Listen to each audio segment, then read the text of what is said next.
Team Maratoni! Maratoni! Ikaw, anong trip mo?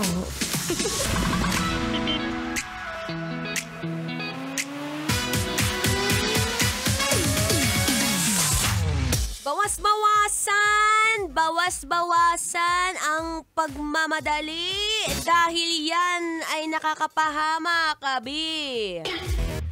Kanina sinasabi ko na. O sige nga, tingnan mo yung katabi mo. Dali, tingnan mo. Tingnan mo, yan ba yung klase ng driver?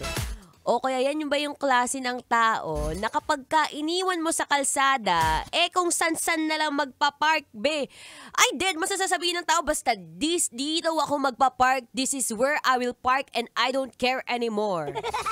Baka na, ang lakas mo, be. Anyway, nagbabalik po ang inyong kadaldalan na daldalerang atleta DJ Maratoni. At kanina nga ang topic natin ay yung isang cyclist o yung nagbabike sa may bike lane. Well, tama naman na nagbabike siya sa bike lane. Pero, merong isang driver na doon nagpark sa bike lane.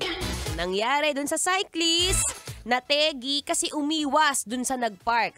Wow, ang taray. Siya yung nasa tama, siya pa ang namatay. Nako. Pero alam mo ha, mahirap yung ganyan. Marami tayong sitwasyon kung saan sa kalsada. Lalo na dito sa Pilipinas, ang dami talagang root crop. Daming kamote. Kaya naman, ngayong hapon, ay syempre, dahil mahal ko ang buhay mo at mahal kita. Bibigyan kita ng ilang mga rason o ilang sa mga bagay na talaga namang dapat ating iniiwasan lalo na kapag tayo ay nasa kakalsadahan. Kumbaga, iwas high blood dahil ayaw nga nating mategi agad. So number 1, masasabi mo bang safe driver ka? Kapag ka hindi ka sumisingit sa pila at hinahayaan mo lang kung sino yung nauuna. Misa kasi ikaw, nagmamadali ka, ewan ko ba kung naiihi ka ba, natatai ka. So ang gagawin mo, kahit alam mo wala ka ng sisingitan, sisingat ka pa, bi. Bawas-bawasan mo yan. O kaya ano ba, gusto mo bang sumali sa Fast and Furious? Kaya nandiyan ka sa linyang yan kasi feeling mo, ay wala, magaling ako no, kaya ko tong ibangga-bangga. Wow. Alam mo, isa rin yan sa mga rason na kapag ka, alam mo na yung stress ka na nga sa bahay, tapos hanggang ngayon, stress ka rin dyan sa kalsada, di bawas-bawasan mo na, mahirap ma-high blood sa panahon ngayon. Ha? Kaya alam mo, ang mga ilang sa mga bagay na malalaman mong talagang high blood ka, number 1, sumasakit yung batok mo. Tingnan mo nga yung katabi mo, dali. Mukha bang stress na yan lately?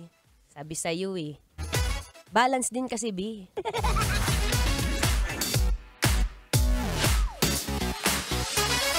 Anyway, para hindi ka masyadong ma-stress ngayong hapon, maya-maya babalikan natin ang ating pag-uusapan today kung paano nga maging safe driver at para makaiwas sa pagiging high blood. Habain natin ang buhay mo, B! Anyway, for now, makinig muna ng feel-good music. At magbabalik ang inyong kadaldalan, daldalerang atleta, DJ Maratoni.